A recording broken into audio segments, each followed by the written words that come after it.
할렐루야. 은혜 받을 하나님의 말씀은 디모데후서 4장 1절에서부터 끝절까지 말씀인데 8절까지 말씀만 서로 교도하도록 하겠습니다. 디모데후서 4장 1절에서부터 8절까지 말씀이 되겠습니다. 교회 소식을 알려드립니다. 주보를 참고해 주시기를 바랍니다. 오늘 특별히 코로나 확산으로 인해서 양성 판정을 받은 가정들이 몇 가정이 있고, 그 다음에 또 악기팀과 우리 성가대팀 가운데서 있어서 오늘은 그 팀들이 이렇게 사역을 하지 못하게 되었습니다. 공동체 안에서 사역의 부분이 많이 있는데 한쪽 부분이 이렇게 또 하지 못하면은 사역 전체가 좀 힘들어하고 있는 그런 부분들이 있기 때문에 여러분들이 예배위원들을 위해서, 사역자들을 위해서 끊임없는 기도가 우리 가운데 꼭 있어야 되리라고 생각을 해보게 됩니다. 오늘 예배를 참석하지 못하시는 분들도 가정에서 유튜브를 통해서 11시 예배, 지금 방송이 나가고 있습니다. 새벽 5시 예배, 금요철야 예배, 오후 8시 예배가 방송이 되기 때문에 여러분들이 가정에서 혹시라도 실시간 예배에 참석하시는 분들은 아마도 이렇게 정숙한 옷차림을 하고 여러분들이 좀 깨어있는 가운데서 이렇게 정숙한 자세로 여러분들이 좀 말씀을 들었으면 참 좋겠습니다. 집에서 보다 보면은 뭐 누워있기도 하고 어디에서 누가 오면은 또 이렇게 방문도 열어줘야 될 그런 상황 가운데 있기 때문에 여러분들이 그런 것을 참고해서 가정에서 예배 드릴 때도, 유튜브를 통해 예배 드릴 때도 그런 경건한 마음을 가지고 예배에 임할 수 있도록 그리해 주시기를 바랍니다.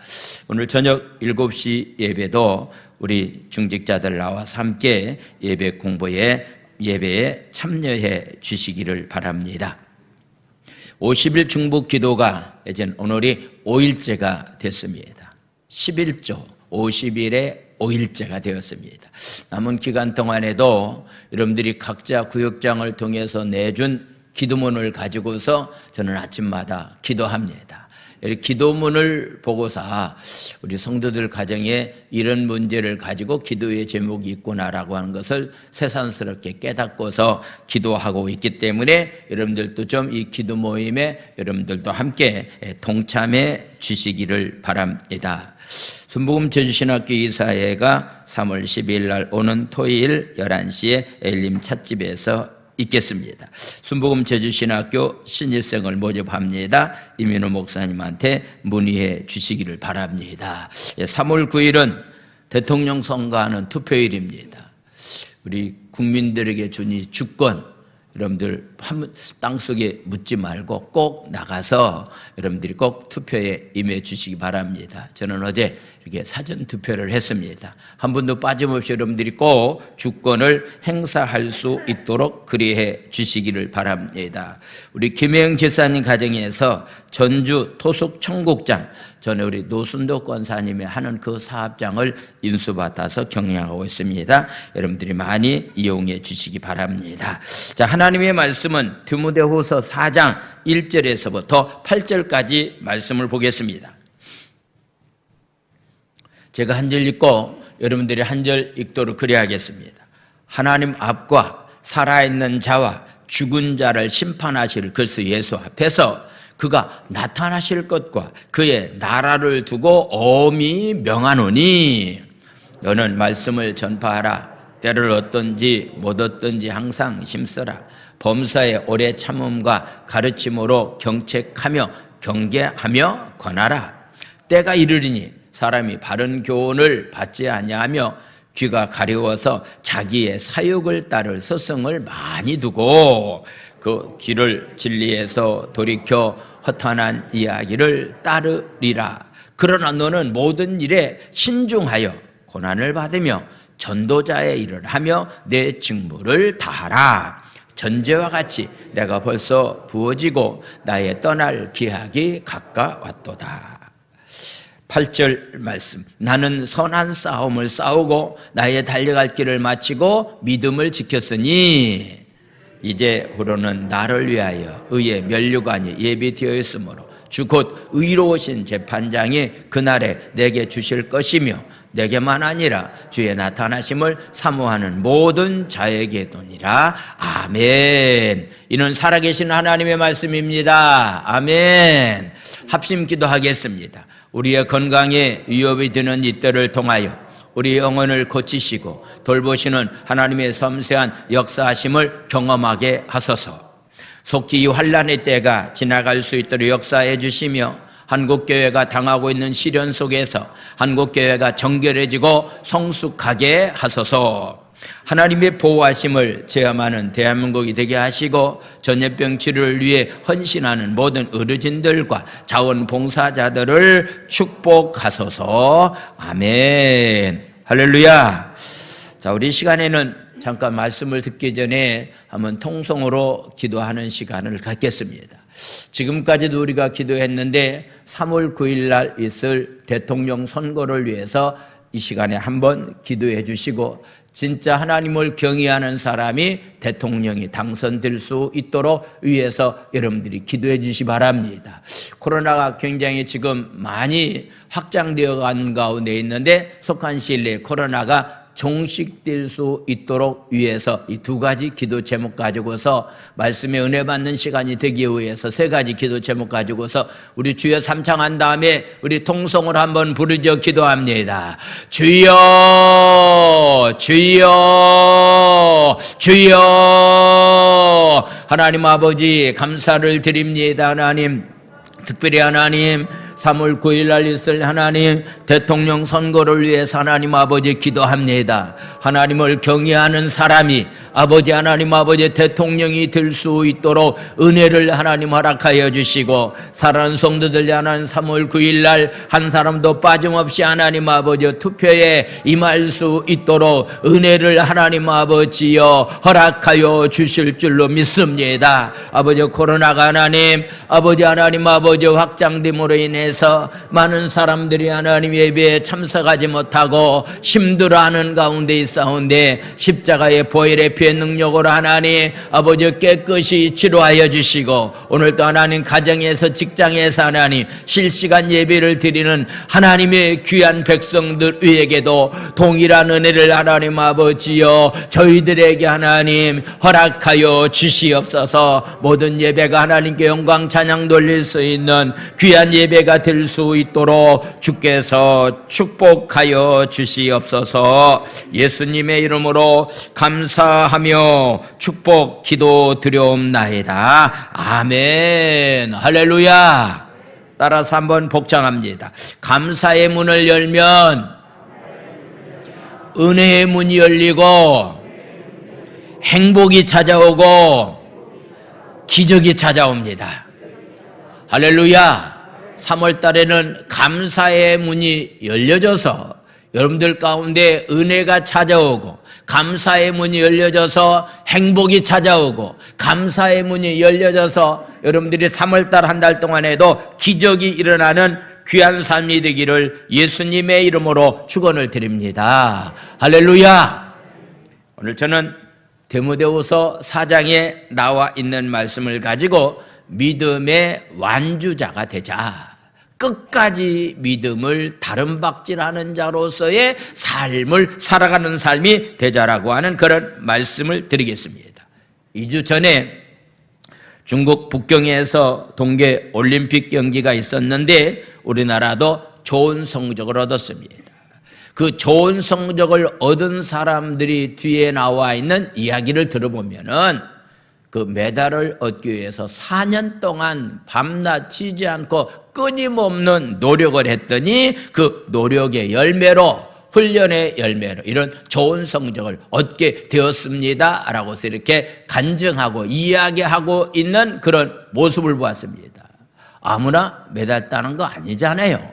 4년 동안 여러분들 4년 동안 아마도 이 메달을 얻기 위해서 이렇게 꾸준한 훈련이 없었다고 한다면은 좋은 성적을 얻을 수가 없었다라고 하는 것을 보게 됩니다. 우리도 마지막 순간까지 신앙의 경주를 잘해야 됩니다.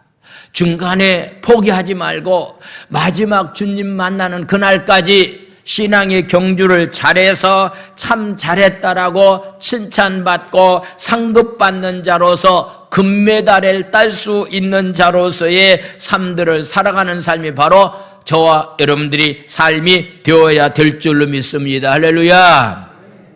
바울은 일평생 사역을 마무리하면서, 특별히 바울 사도는 임종을 앞두고서 자신의 죽음이 임박했다라고 하는 사실을 알고서 마지막 말씀을 사랑하는 아들 디모데에게 남기고 있는 그런 모습을 보게 됩니다. 오늘 저는 이 말씀을 준비하면서 우리 성도님들 가운데서도 우리가 보통 말하고 있는 요단강 건너가 만날이, 물론 그 나이에 해당되는 사람들이 만약에 있다고 한다면은 아마도 유언장을 써놓고서 삶을 살아가는 것도 참 필요하다라고 생각을 해보게 됩니다. 전에 저희 교회에 나오시던 가정 가운데서 어머니가 80세로 세상을 떠나서 월요일날 이렇게 또 예배를 드려야 될 만한 그런 상황이 있는 가정이 있습니다. 근데 84세가 되었는데 딸이 잠시 서울 간 사이에 어머니에게 전화를 했더니 전화가 안 되는 거예요. 그래서 그 친척을 통해서 가봤더니 화장실에서 엎드려서 죽어 있는 모습이 있는 것을 발견해서 지금 이렇게 또 장례를 치르게 되었다라고 하는 것을 생각해 보면서, 뭐 나이가 들었다고 해서 죽는 것도 아니고 젊은 사람도 얼마든지 죽을 수 있는 상황이 우리 가운데 찾아오기 때문에, 그래도 나이 든 사람들이 많이 죽기 때문에 적어도 내가 이 땅을 떠나기 전에 사랑하는 자녀들에게, 가까운 친척들에게 내가 정말로 남겨야 될 만한 유언의 말씀이 과연 어떤 것인가 라고 하는 것을 생각하면서 저는 이 말씀을 준비했고, 여러분들도 이런 마음을 가지고서 여러분들이 귀한 말씀에 여러분들이 임해 주시기 바랍니다. 바울은 두 가지를 말씀을 하고 있습니다. 첫 번째는 적어도 의의 면류관을 받을 수 있도록 신앙생활하자. 두 번째는 어떤 고난이 온다 할지라도 그 고난 가운데서 하나님께서 함께 해주시고 위로해 주신다라고 하는 확신을 가지고서 일할 것을 말씀을 하고 있습니다. 그래서 먼저 의의 면류관의 주인공이 되자라고 하는 그런 말씀을 부탁을 하고 있습니다. 그런데요, 이 말씀을 하는데 어느 정도 심각한 가운데서 말씀하고 있느냐라고 묻는다고 한다면 오늘 1절은 이렇게 말씀하고 있습니다. 1절 말씀을 보겠습니다. 하나님 앞에서 살아있는 사람과 죽은 사람, 여기서 살아있는 사람은 주님이 이 땅에 다시 오실 때에 살아서 주님을 만나는 사람, 죽은 사람은 이미 죽은 사람, 그래서 주님이 오실 때 우리는 다시 부활하게 될 텐데, 살아있는 사람과 죽은 사람이 이제 마지막 심판을 받게 하는 그런 장면이 있는데, 그 심판하실 그리스도 예수 앞에서 그가 나타나실 거가 그의 나라를 두고서 내가 엄히 명한다. 이 엄히 명한다라고 하는 얘기는요, 쉽게 얘기하면 아주 무섭게 얘기한다라고 하는 그런 얘기입니다. 이 말만큼은 내가 꼭 기억해야 된다라고서 이렇게 말씀하고 있습니다.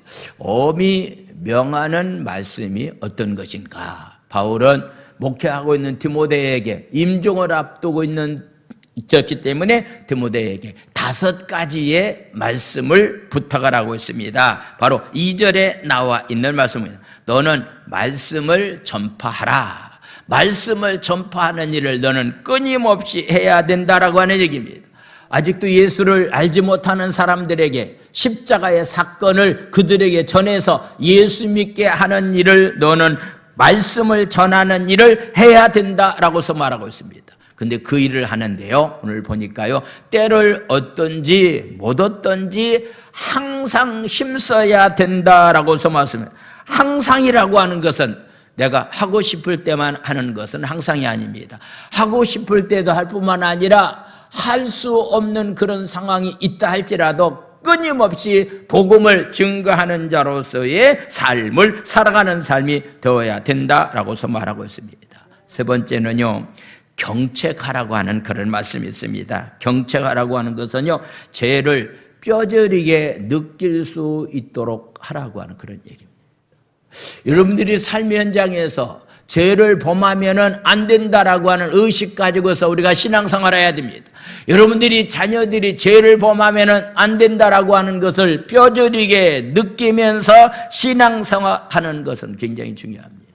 별것도 아닌데 사소한 감정 때문에 사람을 죽이는 일도 있고요. 사소한 감정으로 인해서 생각지 못하는 엄청난 일이 일어나고 있는 모습을 보게 됩니다. 지금 이렇게 경상북도 동해 쪽에서요, 그 다음에 강원도 쪽에서 지금 산불이 일어나서요, 걷잡을 수 없는 가운데서 지금 많은 사람들이 지금 어려움을 당하고 있습니다. 그런데 어느 한 지역에서 산불은 사람이 일부러 불을 냈다. 왜 불을 냈냐고 물었더니 누구와의 다툼 가운데서 기분이 나빠서 불을 냈다라고 얘기하고 있습니다. 기분이 나쁘다라고 하는 것 때문에 불을 내면은 그 뒤에 어떤 결과가 찾아온다라고 하는 것은 생각지 아니하고 많은 사람들이 자기의 감정 따라서 삶을 살아가고 있고, 하나님의 말씀을 벗어나도 그것이 죄인 줄 모르는 가운데서 삶을 살아가는 사람들이 많이 있는데, 그들을 향해서 말하기를 뼈저리게 죄를 느낄 수 있도록 경책하는 것이 중요하다. 여러분들이 자녀들이 말씀을 벗어난다고 한다면요, 죄라고 하는 결과가 얼마나 무섭다라고 하는 것을 상대방에 느낄 수 있도록 해 주어야 된다라고 하는 그런 얘기입니다.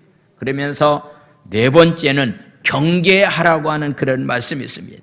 잘못된 길로 가는 사람들을 책망하면서 그 가운데 중요한 것은 책망하는 가운데 사랑으로 해야 된다라고 하는 그런 얘기입니다.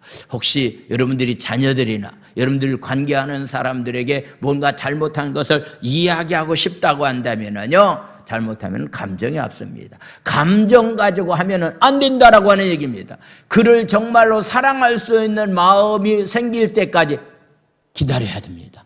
사랑하는 마음이 생길 때까지 기다려서 말해야만이 그 말이 상대방에게 아름답게 전달될 수가 있는 겁니다. 감정에 섞인 말을 하게 되면은 결국은 감정으로 상대방이 일어나기 때문에 경계하는 일이 굉장히 중요하다. 그리고 한 가지 더, 다섯 번째는요, 권하라고 하는 그런 말씀이 있습니다. 이 권면하라고 하는 그런 얘기인데, 상대방에게 용기를 북돋워 줘라, 상대방을 위로해라, 상대방을 격려해 주라고 하는 그런 얘기입니다. 여러분들 자녀들을 잘못했을 때에 혼내거나 매질을 할 때는요, 여러분들이 감정 따라서 하면 절대로 안 되고, 자녀들이 이것은 잘못했구나라고 하는 것을 먼저 깨닫게 해줘야 됩니다. 이건 진짜 잘못했구나, 깨닫게 해줘야 됩니다. 그러고 난 다음에 매질을 하면 됩니다. 매질한 것으로 끝나지 아니하고 나중에는 그를 감싸주고 위로해주고 이렇게 권면해주는 것이 필요하다라고 하는 것을 말씀하고 있습니다. 그래서 이 다섯 가지를 너는 반드시 사역 현장에서 이런 일을 해야 될 것을 말씀하고 있습니다. 왜 이런 부탁을 말씀을 했을까라고 하는 그 이유는 3절과 4절에서 이렇게 말씀하고 있습니다. 이미 앞부분에서도 말씀했지만은 때가 이르면은, 말세가 되면은, 주님이 이 땅에 다시 올 날이 되면은 사람이 바른 교훈을 받지 아니한다. 귀가 가려워서 자기의 사욕 따라서, 자기의 생각 따라서, 자기의 욕심을 따라서 많은 스승을 두고, 하나님 말씀이 우리의 삶의 기초가 되고 예수님이 우리의 스승이 되어야 될 텐데, 세상적인 것을 스승을 두고서 욕심 따라서 삶을 살아가고 하나님의 말씀을 받아들이지 아니하고 거부하고 있기 때문에 반드시 이 다섯 가지의 사실을 잘 전해야 주어야 될 것에 말씀을 하고 있습니다. 많은 사람들이 바른 교훈을 받지 않는다. 여러분들 주위에 있는 사람들이, 특별히 자녀들에게 바른 교훈을 얘기해도요, 화를 내고 바른 교훈을 얘기하고 거부하는 그런 자녀들이 주위에 있습니다. 이런 자녀들이 만약 있다고 한다면은 정말로 그 자녀를 위해서 우리가 하나님 앞에 이번에 50일 동안 우리가 작정하면서 기도하게 되면은 반드시 하나님께서는 우리의 기도를 응답해 주실 줄로 믿습니다. 할렐루야. 그러면서 얘기합니다. 4절은 이렇게 말씀하고 있습니다. 또 그 귀를 진리에서 돌이켜 허탄한 이야기를 따르는 사람들이 많이 있다라고서 말씀하고 있습니다. 허탄한 이야기.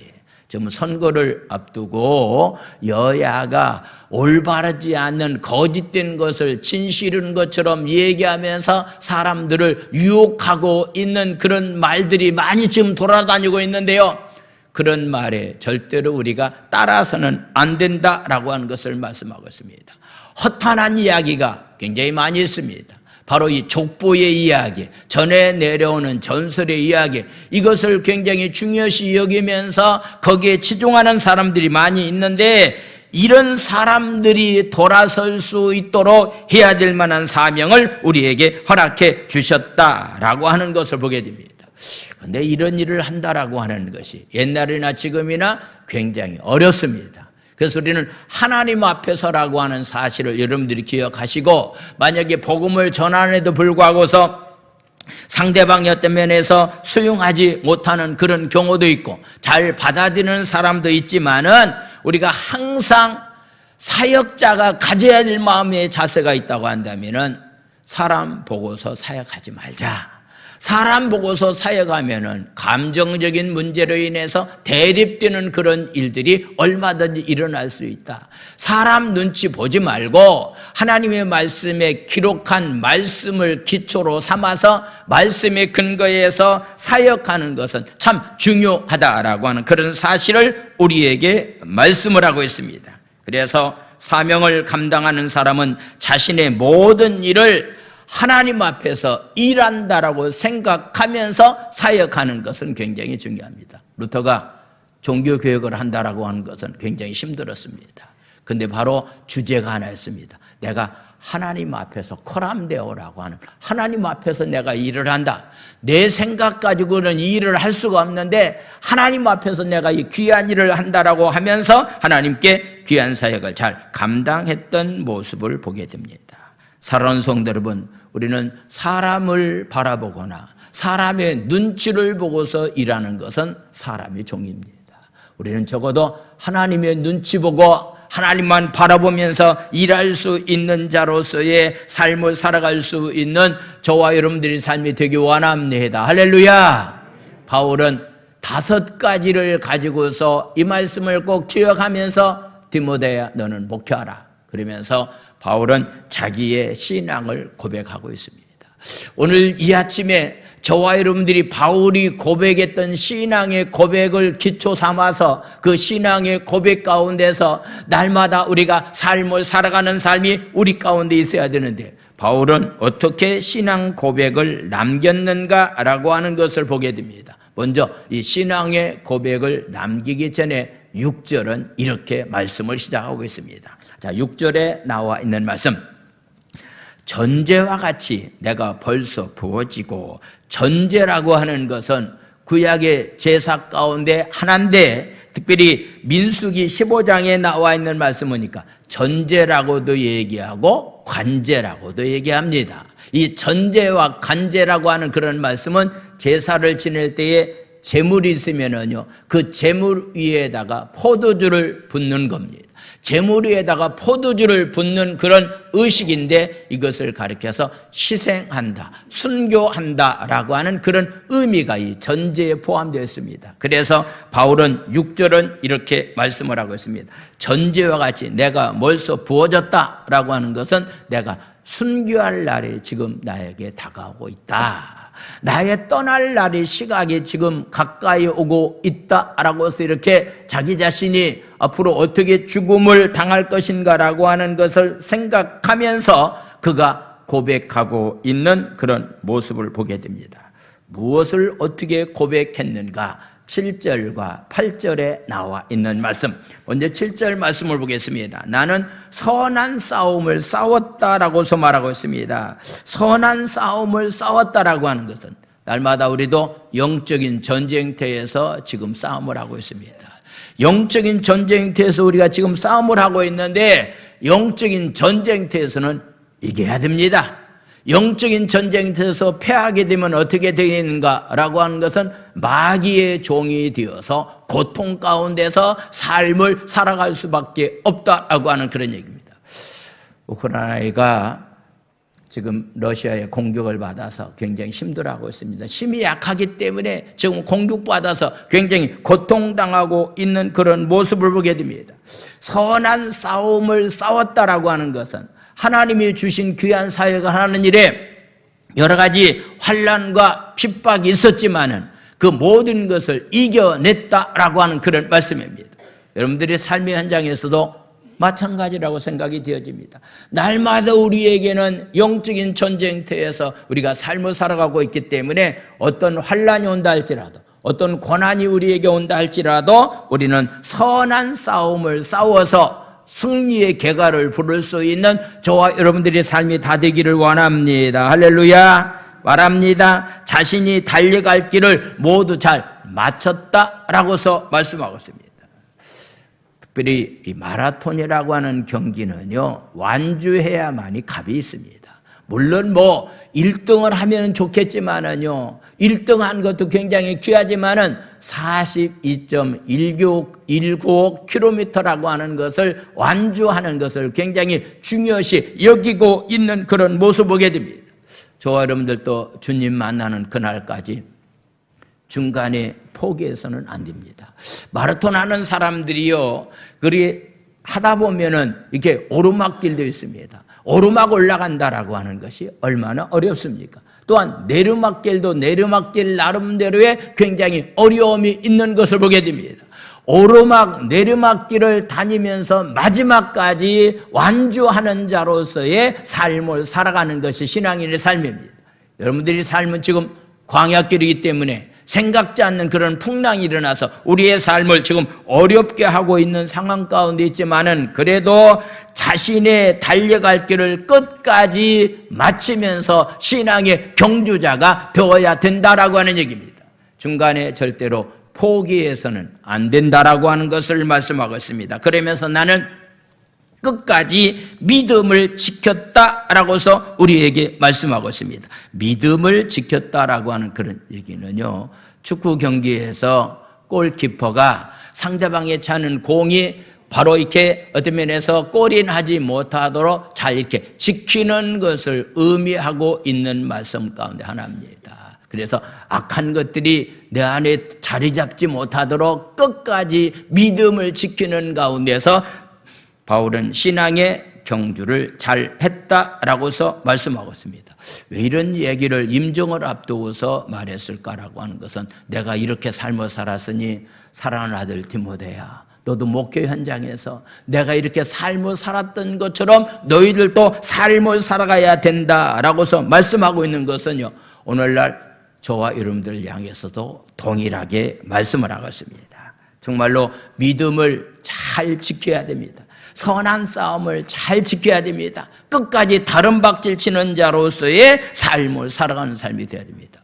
운동 경기하는 사람들에게 꼭 지켜야 할 것이 하나 있다고 한다면요, 경기 규칙을 잘 지켜야 됩니다. 여러분들이 마음대로 달린다고 해서 어떤 면에서 우승하지 못합니다. 규칙을 위반하면은 안 된다라고 하는 얘기입니다.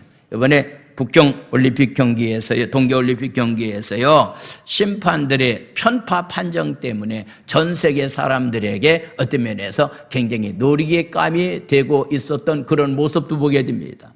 심판은 편정에서 잘못된 그런 편파 판정을 해서는 안 되고, 경기하는 사람은요, 경기의 규칙을 잘 지켜야 되지. 만약에 경기의 규칙을 지키지 못한다고 한다면은 우승한다 할지라도 우승자로서 인정을 받을 수가 없다라고 하는 그런 사실을 우리에게 말씀하고 있습니다. 오늘 주님은 저와 여러분들을 통해서, 바울 사도를 통해서 우리에게 말씀하고 있습니다. 끝까지 다른 박질 잘해서 우리의 삶의 마지막 가서는 바로 8절에 나와 있는 말씀, 의의 면류관을 받는 자로서의 면류관의 주인공이 되자. 자, 8절에 나와 있는 말씀을 다 같이 읽겠습니다.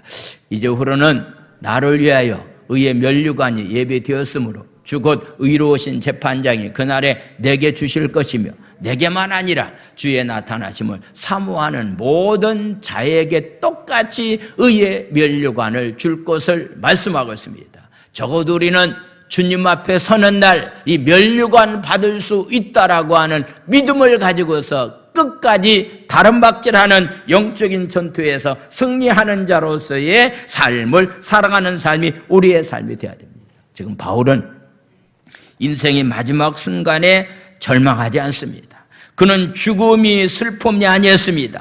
믿음 아래서 나는 끝까지 달렸기 때문에 결국은 나는 의의 면류관을 받을 수 있다라고 하는 그런 담대한 믿음을 선포하고 있는 그런 모습을 보게 됩니다.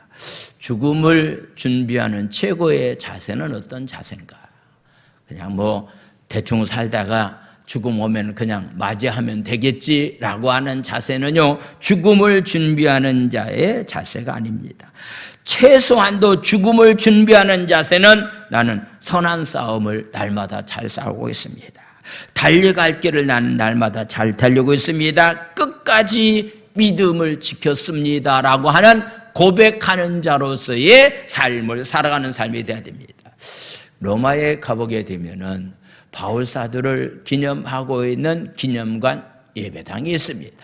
기념관 예배당에는요, 얘기에 의하면은 바울이 거기에서 순교당한 그 지역이라고 얘기하고 있습니다. 근데 바울의 순교는 어떤 순교냐면 그 당시에는 목을 치는 것이 바로 순교를 시키는 어떤 면에서 방법 가운데 하나였습니다. 그래서 그냥 아주 무딘 돌칼로 목을 쳤습니다.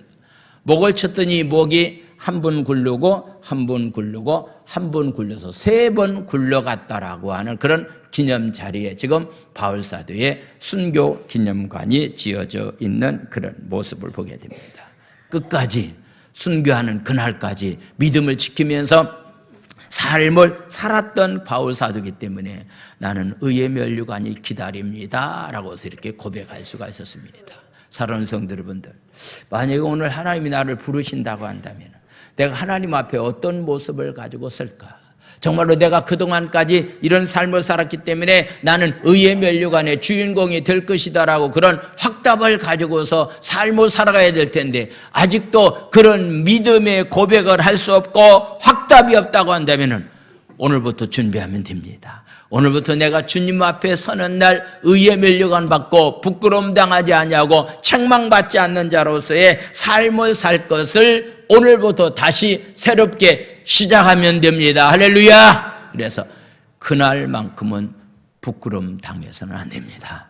그날만큼은 절대로 부끄러움 당해서는 안 됩니다. 정말로 하나님 앞에 칭찬받는 자로서의 삶을 살아가는 삶이 되어야 된다라고 하는 것을 마지막 바울은 디모데에게 말씀하고 있습니다. 그러면서 바울은 자기가 사역하는 동안에 너무 힘들고 어려운 일이 많이 있었다. 자기와 함께 사역했던 사람들이 끝까지 사역한 사람은 많지 않다. 이런 일 저런 일로 인해서 나를 버리고 다 도망간 사람들이 굉장히 많이 있다라고 하는 것을 얘기하면서 그런 말씀을 하면서 바울은 말합니다. 하나님이 그래도 끝까지 나와 함께 해주셨다. 사역자들에게 꼭 기억해야 될 말씀입니다. 사역의 현장에 이런 일도 있고 저런 일도 많이 있습니다. 저도 한 교회를 40년 섬겨봤기 때문에요. 40년 동안 교회 안에서 일어난 일들이 굉장히 많이 있습니다. 처음에 와서 열심히 사역하던 사람들이 끝까지 사역하는 우리 장로님들이 좀 계시고 그 다음에 중간에 또 어떤 일로 인해서 교회를 이렇게 떠나는 사람들도 없지 않아 있었습니다. 아마도 그런 관계가 이루어질 때마다 목회를 하고 있는 담임 목사 입장에서는 마음에 커다란 상처가 되는 그런 경우가 굉장히 많이 있습니다. 오늘 저는 이 말씀을 준비하면서 바울도 역시 그런 삶이 있었는데 그래도 바울은 어떤 마음을 가지고서 마무리를 했는가라고 하는 것을 오늘 성경은 우리에게 말씀하고 있습니다. 그래서 먼저 9절에서부터 13절까지 말씀을 보도록 하겠습니다. 너는 어서 속히 내게로 오라. 임종을 앞두고 있는 바울 사도, 옥중에 갇혀 있는 가운데서 너무 힘들고 어려운 상황 가운데 있기 때문에 아들격에 해당되는 디모데에게 너는 속히 내게 왔으면 좋겠다라고서 이야기를 하고 있습니다. 또 바울이 홀로 감옥에서 지낸다라고 하는 거 여러분들 상상만 해보시죠. 얼마나 힘들고 어려웠겠는가라고 하는 그런 얘기입니다. 바울이 갇힌 감옥을 이렇게 가보았는데요, 거기는 우리가 지금 말하고 있는 교도소나 어떤 면에서 영창이라고 말하고 있는 것과는 전혀 다릅니다. 아주 깊은 웅덩이입니다. 누군가 그를 꺼내주지 않으면 나올 수 없는 그런 감옥도 바울이 갇혔었던 그런 모습을 보게 됩니다. 거기에 있었기 때문에 얼마나 힘들었겠는가. 죽음을 앞두고 있기 때문에 굉장히 외로웠습니다. 그래서 디모데에게 빨리 좀 내가 나를 찾아왔으면 좋겠다라고서 말씀하고 있습니다. 저도 이렇게 자녀들과 함께 이렇게 삶을 살아가고 있는데요, 나이가 들면 들수록 자녀들이 가까이 옆에 있었으면 좋겠다라고 하는 것이, 제가 이렇게 나이가 들고 보니까 그런 생각을 하게 됩니다. 만나고 싶을 때 만나고, 보고 싶을 때 본다고, 보고 어떤 특별한 일이 있을 때 함께 이렇게 나눌 수 있는 자녀들이 가까이의 삶을 살았으면 참 좋겠다라고 하는 그런 생각을 해보게 됩니다. 아마도 바울이 지금 임종을 앞두고 있기 때문에 인간적인 면에서 굉장히 외로웠을 것 같습니다. 그러면서 그동안에 자기와 함께 사역했던 사람들을 지금 나이라고 있습니다. 그런데 그 사람들이 지금 어디 갔느냐? 10절 이하의 말씀 보겠습니다. 10절 말씀. 데마라고 하는 사람은 이 세상을 사랑해서 나를 버리고 데살로니가로 갔다. 그레스게라고 하는 사람은 갈라데로 갔다. 디도라고 하는 사람은 달마디아로 갔다. 함께 사역하던 사람들이 다 뿔뿔이 흩어지게 되었다 라고 하는 것을 말씀을 하고 있습니다. 세상을 사랑해서 신앙을 버렸다라고서 말씀하고 있습니다. 저희 교회에서 1호로 세례받은 사람이 있습니다. 첫 번째, 제가 목사 안수를 받고서 첫 번째 세례를 받으신 분이 계신데, 그분이 이렇게 돌아가신 문종호 장로님이 전도해서 중장비를 하시는 분이 저에게 나오시는 분인데, 지금은 그분이 어디 간지도 모르고 신앙을 떠난 가운데서 삶을 살아가고 있는 그런 모습도 봅니다. 첫 번째 1호에 해당되는 사람이 세례를 주었지만은 그가 지금은 예수님과는 관계없는 가운데서 삶을 살아가고 있는 그런 모습을 보게 됩니다. 바울사도 함께 사역을 시작했던 사람들이 다 뿔뿔이 흩어지게 되었다라고 하는 것을 말하면서 지금 남아있는 사람은 누가밖에 없다. 누가복음을 기록하고 사도행전을 기록했던 의사인 누가만이 지금 나와 함께 있다라고서 이렇게 말씀을 하고 있습니다. 그러면서 바울은 디모데에게 얘기합니다. 마가를 좀 데리고 왔으면 좋겠다. 마가도 함께 바울 사도와 바나바와 1차 전도 여행을 할 때 함께 사역했던 사람입니다. 그러니까 전도하다 보니까 힘드니까 그냥 도망가 버렸습니다. 그러고 난 다음에 두 번째 전도여행을 하게 됩니다. 두 번째 전도여행을 하게 될 때에 바울 사도는 말합니다. 도망간 마가는 함께 갈 수가 없다. 그런데 바나바는 마가가 자기의 생질 조카입니다. 그래도 그를 데리고 가야 되지 않겠느냐라고 하면서 바울과 바나바가 심하게 싸우고 있는 모습을 보게 됩니다. 자, 사도행전 15장 36절에서부터 41절까지 말씀. 며칠 후에 바울이 바나바더러 말하되 우리가 주의 말씀을 전한 각성으로 다시 가서 형제들이 어떤가 하고 방문하자. 1차 전도행한 그런 지역 교회를 한번 우리가 방문하자라고 얘기합니다. 37절 말씀 보겠습니다. 바나바는 마가라고 하는 요한도 함께 데리고 가면 안 되겠느냐고서 얘기합니다. 38절에 나와 있는 말씀. 바울은 밤빌리아에서 자기들을 떠나 함께 일하러 가지 아니한 자를 데리고 가는 것이 절대로 옳지 않다.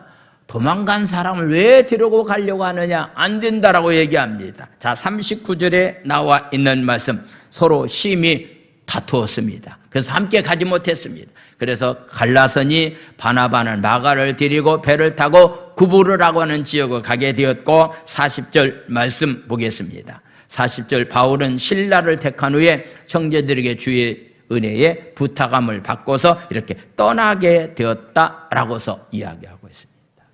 자, 생각의 차이입니다. 혹시 여러분들이 입장이라고 한다면 바울이 선택한 것이 옳은 방법인지 바나바가 선택한 것이 옳은 방법인지는 각자 생각 차이에 따라서 다를 수가 있다라고 생각되어집니다.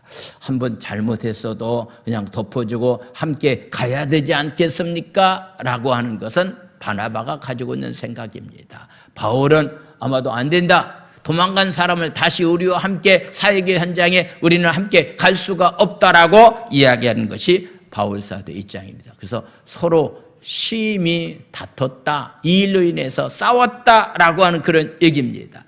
아마도 교회 안에서 일어나고 있는 분쟁과 다툼은요, 여기 때문에, 이런 일 때문에 일어난다고 생각되어집니다. 내가 가지고 있는 생각과 상대방이 가지고 있는 생각이 다를 때에 거기에 다툼과 분쟁이 일어나는 경우가 있고, 가정에서도 마찬가지로 생각이 되어집니다. 그래서 우리가 그런 분쟁이 일어나지 않도록 우리가 어떻게 해야 될 것인가라고 하는 그런 얘기는 하나님의 말씀을 기준으로 삼아서 우리가 결정하면서 일하는 것은 참 중요하다라고 하는 것을 말씀을 하고 있습니다. 그래서 바울과 함께 사역 현장에 함께 일했던 사람들이 끝까지 남아있는 사람도 있었지만은 다 바울을 떠났다라고서 말하고 있습니다. 그러면서 한 사람의 이름을 14절에서 얘기하고 있는데, 바울아, 너 목회하는데 이 사람만큼은 내가 조심해야 된다. 이 사람은 이런 사람이기 때문에 조심해야 된다라고서 말씀하고 있습니다. 자, 14절에 나와 있는 말씀을 보겠습니다. 14절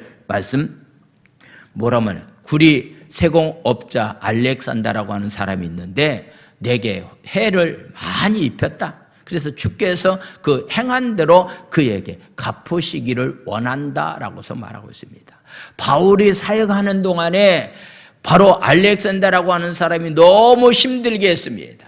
너무 힘들게 했기 때문에 바울에게 알립니다. 디모데에게 알립니다. 너 목회하는데 이 사람 조심하라. 이 사람은 굉장히 힘들게 한 사람이다라고 해서 이야기하면서 특별히 바울 사도가 하신 말씀 가운데 하나, 하나님께서 그에게 갚으실 것이다 라고서 말씀하고 있는 겁니다. 여러분, 저도 사역 현장에서 40년 동안 목회하면서 어떤 면에서 힘들고 어려운 상황이 있을 때마다, 그런 일이 발생될 때마다 상대방을 향해서 원망도 하고 불평도 하고, 하나님 왜 이런 사람을 그냥 놔둡니까? 라고서 어떻게 해달라고 하는 기도도 저도 몇 번 한 적이 있습니다. 그런데 우리가 해야 될 일은요, 하나님께 맡기는 겁니다. 내가 절대로 그 사람을 해하려고 하고 절대로 그 사람을 어떻게 하려고 한다면은 올바르게 할 수도 없을 뿐만 아니라 오히려 상대방을 내가 어떻게 하려고 하면은 상대방이 넘어지기 전에 누가 먼저 넘어진다고요? 내가 먼저 넘어집니다. 좀 억울한다 할지라도요, 우리는 어떻게 삶을 살아야 됩니까? 하나님께 맡기는 겁니다. 하나님, 이런 문제 가운데서 하나님 해결해 달라고, 하나님이 심판해 달라고 하나님께 맡기는 가운데서 삶을 살아가는 삶이 바로 우리 가운데 있어야 된다라고 하는 걸 말하고 있습니다. 혹시 여러분들 가운데서 내가 상대방을 어떻게 한번 해보겠다라고 하는 그런 얄팍한 인간적인 감정 가운데서 삶을 살아가는 사람이 있다고 한다면 내려놓으시오. 여러분들이 갚으려고 하지 마십시오. 주님의 손에 올려드려서 주님이 갚아줄 수 있는 상황으로 만들어가는 것, 이것이 바로 우리 신앙인들이 해야 될 만한 그런 삶이다라고 하는 것을 말씀을 하고 있습니다. 그러면서 16절, 17절은 이렇게 말합니다. 16절, 17절 말씀, 내가 처음 변명할 때에 나와 함께한 자가 하나도 없었고 다 너를 버렸으나 그들에게 나는 허물을 돌리지 않기를 원하노라. 누구 때문에 그렇게 되었습니다. 누구 때문에 그렇게 되었습니다라고 해서 상대방의 허물을 돌리지 않는 가운데서 바울 사도는 사역했다라고 말하면서 디모데에게 말하고 있습니다. 저도 이 말씀을 들으면서 이젠 남은 사역 기간만이라도 누구 탓을 돌리지 않고 누구 때문에 그렇게 되었다라고 말하지 않는 가운데서 내가 사역을 해야 되겠다라고 하는 그런 마음을 갖고서 새롭게 결단합니다. 여러분들도 이 시간에 좀 그런 결단하시기 바랍니다. 누구 때문에 그렇게 되었다라고 변명하지 마십시오. 누구 때문에 그렇게 됐다고 말하지 말고 허물을 돌리지 않기를 나는 원한다라고서 말씀하고 있는 것은 그런 가운데서 하나님의 인도를 받기를 원했다라고 하는 그런 얘기입니다. 그러면서 17절은 이렇게 고백합니다. 17절, 주께서 내 곁에 서서 나에게 힘을 주심은 나로 말미암아 선포된 말씀이 온전히 전파되어 모든 이방인들이 듣게 하려 하심이니 내가 사자의 입에서 건짐을 받았다. 복음을 전한다라고 하는 것이 힘들고 어려운 일이 있었지만은 말씀이 온전히 전파되어 모든 이방인들이 듣게 하기 위함이다라고 하는 것은 하나님이 내 곁에 서서 하나님이 나에게 힘을 주셔서 이런 귀한 역사가 일어났다라고 하는 얘기입니다. 우리가 알다시피 복음은 이스라엘, 유대 나라에서 복음이 시작이 됩니다. 그 복음이 지금의 터키로 건너가게 됩니다. 그 복음이 헬라 문화권에 있는 그리스로 복음이 이렇게 전파되게 됩니다. 그 복음이 동쪽으로 가게 됩니다. 그 동쪽으로 간 것은 동방정교회, 정교회라고 말하고 있는데 그래서 지금의 러시아에 해당되는 그 지역은 다 이 정교회를 믿고 있습니다. 그 복음이 서쪽으로 갔습니다. 서쪽은 그 당시에 로마가 세계를 제패하고 있는 그런 상황이었습니다. 그래서 바로 그 복음이 바로 서쪽으로 간 것이 천주교가 되었습니다.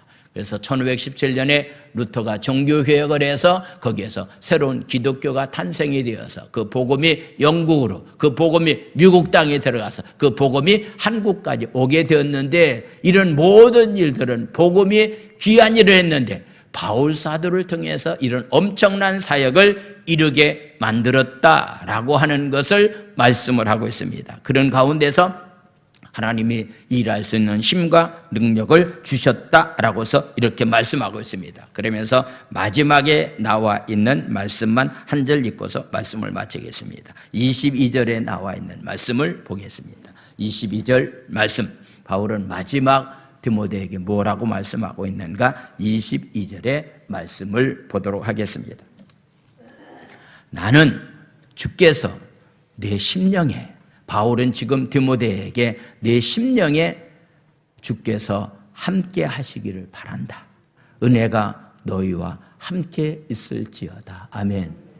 임종을 앞두고 있는 저와 여러분들에게 혹시라도 자녀들에게 남길 수 있는 유언의 말씀이 있다고 한다면 내 심령에 하나님이 함께 하기를 원한다. 내 마음 가운데 하나님이 함께 하기를 원한다. 너에게 하나님의 은혜가 일평생 임하기를 원한다 라고 하는 이런 마지막 말씀을 남기면서 고난이 그에게 왔지만은 기쁨 가운데서가 마지막을 맞이하고 있는 그런 모습을 보게 됩니다. 아마도 마지막 임종이 가까웠을 때의 소망과 기쁨을 가지고서 마지막을 맞이하고 있는 바울사도의 모습을 보게 됩니다. 이 모습이 저와 여러분들이 삶의 모습이 되기를 원합니다. 할렐루야, 기도합니다. 이 시간에 우리 말씀을 생각하시면서 우리 함께 기도하기를 원합니다. 의의 면류관의 주인공이 되는 자로서 우리가 삶을 살기를 원합니다. 하나님께서 내 사역 현장에 함께하여 주시고 은혜를 주셔서 이 귀한 사역을 나는 잘 감당했습니다라고 고백하는 자로서의 삶을 살아갈 수 있는 그런 귀한 삶이 되게 해달라고 우리 주여 삼창한 다음에 우리 통성으로 힘있게 부르짖어 기도합니다. 주여, 주여, 주여. 하늘의 하나님 아버지, 감사를 드립니다. 오늘도 하나님 아버지 귀한 말씀 가지고 나눴습니다. 의의 면류관을 하나님 아버지여, 아버지여 소망하면서 날마다 하나님 아버지 하나님 선한 싸움을 잘 싸우게 도와주시고 달려갈 길을 마치게 도와주시고 믿음을 잘 지키는 가운데서 삶을 살아갈 수 있는 아버지 하나님 귀한 삶들이 하나님 우리의 삶이 다 될 수 있도록 주의 은혜가 충만히 하나님 우리 가운데 임하기를 원합니다. 하나님 아버지여 어떤 상황이 우리에게 온다 할지라도 하나님께서 나와 함께 계시고 내 심령에 하나님의 은혜가 임하기를 원했던 것처럼 그런 삶이 우리의 삶이 될 수 있도록 은혜 위에 은혜를 하나님 아버지 더하여 주시옵소서.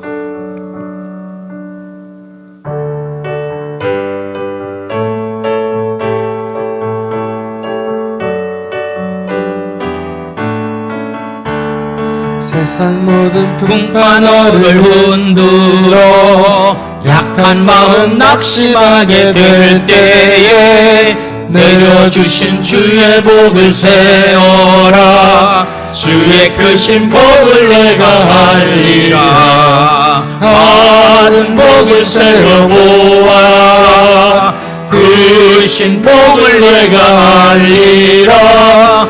많은 복을 세어보아라.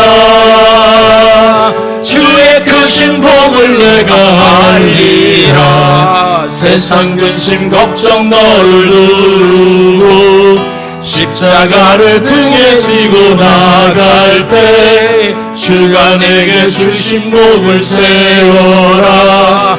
두려움 없이 항상 찬송하리라. 많은 복을 세워보아라. 크신 복을 내가 알리라. 받은 복을 세워보아라. 주의 크신 복을 내가 알리라. 세상 권세 너의 앞길 막을 때 주만 믿고 낙심하지 마라. 천사들이 너를 보호하리니 염려 없이 앞만 보고 나가라. 받은 복을 세어보아라. 크신 복을 내가 알리라. 받은 복을 세어보아라. 주의 크신 복을 내가 알리라. 할렐루야. 잠시 영상 하나 보도록 하겠습니다.